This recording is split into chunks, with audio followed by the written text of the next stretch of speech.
Magandang umaga po sa ating mga nanay. Siyempre, mga tatay, pero lalong-lalo na yung mga nanay. Bakit? Gusto ko kayong i-greet good morning. Kung nakikinig yung mga bata, pero alam ko nasa school, alam nyo ba na ang mga nanay, okay, kapag ang nanay ay nagdasal, nagdarasal naman tayo, nagdarasal yung mga tatay, nagdarasal yung mga anak, nagdarasal yung mga kapitbahay. Pero kapag ang nanay ang nagdasal, madalas, ang pinagdarasal niya ay hindi para sa sarili niya. Di ba? O, ba't nawala ito? Hindi para sa sarili niya, kundi para sa pamilya niya. Lalong-lalo na sa mga anak niya.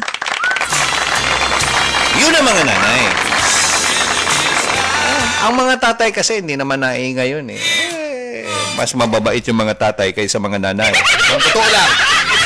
Kaya nga, di ba? Yung mga bata, sasabihin yung mga nanay, si nanay, terror. Si tatang, easy lang. Cool na cool si tatay. Magandang umaga sa mga tatay at nanay. Ulitin ko, ha? Magandang point ito eh. Ako na-realize ko ito na kapag ang nanay ay nagdasal, madalas, hindi para sa sarili niya, kundi para sa pamilya niya. Lalong-lalo na sa mga anak niya. Okay. Usapan natin.